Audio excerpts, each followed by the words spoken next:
we're on our first camping trip with our 2025 RAM Promaster super high roof extended length, and just cruising down the road right now. Things are good, and just noticed that there are some things that I just hit 300 miles. Actually, you can see that at 304 miles.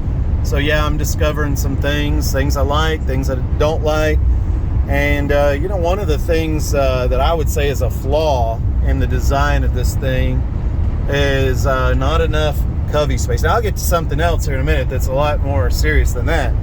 But you need to stay hydrated. I'm sure if you got one of these things, you're gonna go on trips, and by the time you get to your destination, you want to be well hydrated and not have to get there and go on a hike and start drinking once you're on the trail. That's too late.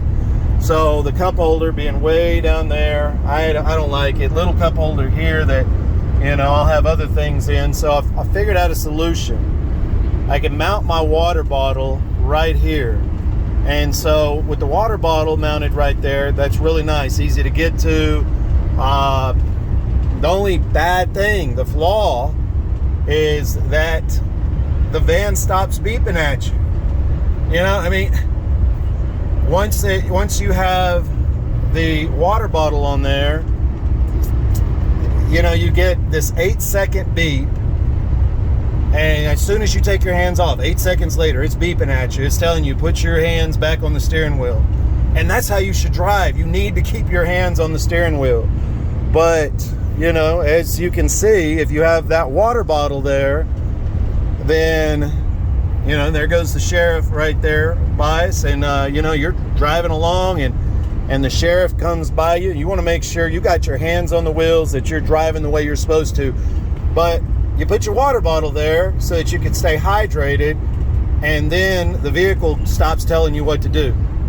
And so, if you like your vehicle telling you what to do, then you don't want your water bottle there. Now, I did try setting it right here, and if you set the water bottle right there, for some reason it still beeps at you.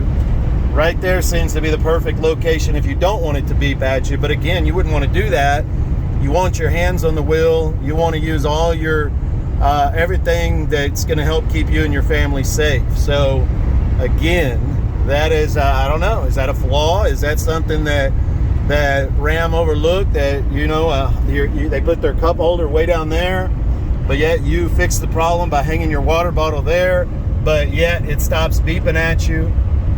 But I have tested this, I have looked at it, and I'll tell you how things to consider for this thing to drive smoothly. And by the way, it's very, very windy today, but for this to drive smoothly, the green has to be on right there, and you have to have the green line zone right there. If those aren't both on, and you have to press the right buttons on here to do that, which is simple to figure out, when those are on, you're going to drive down the road very smoothly. Now look at this.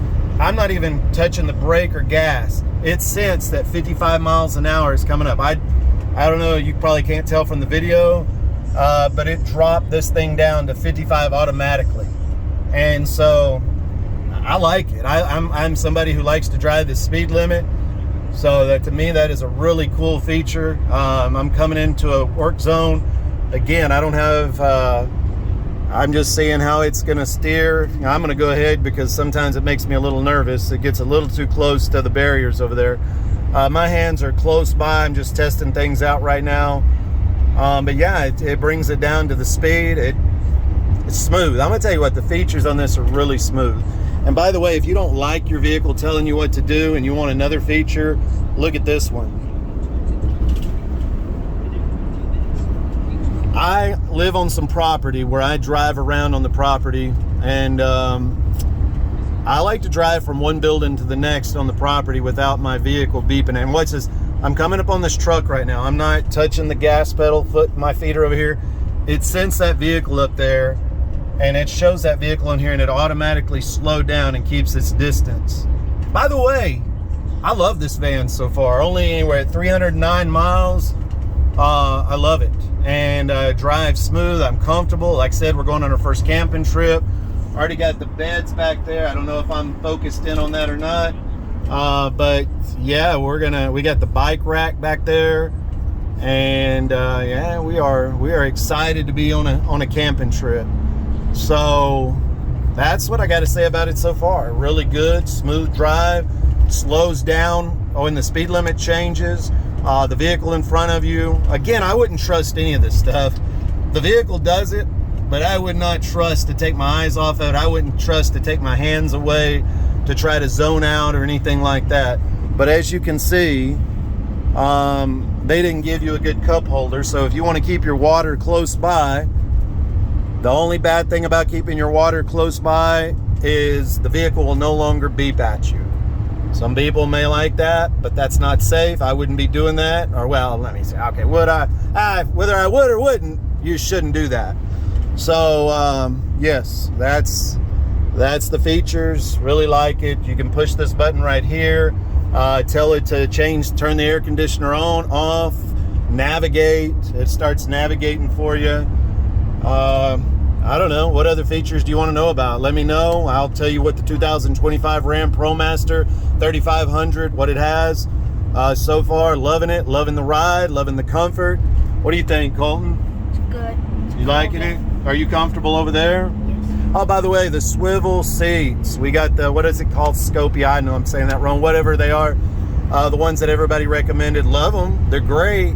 But I did not cut that one piece off, so I had to use the little brackets that made the seats higher. Well, when I'm sitting up here, I'm 6 foot. So from where I sit and I scoot the seat up, I'm scooted all the way back right now. But when I scoot the seat up like I normally would drive, I can't see all of this area up here. So I guess I'm gonna go ahead and take them back off, cut that little piece off that you have to cut off, and get them lowered down just for that reason. Other than that, I'm actually comfortable sitting up high. And I do notice another thing, when I come up to red lights and green lights, I got to lean forward to be able to see.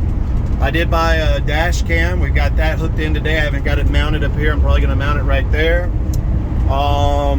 Yeah, so we got a lot of things to talk about, a lot of products that we're trying out, and just buying them out from Amazon and trying them out, seeing what we think about them. So I want to let you know, I love, personally, before I buy something, I like to see a good product review on it. I like to see several product reviews on it, see what other people think, get different opinions. I can tell you right now, the bike rack that I've got back here is junk.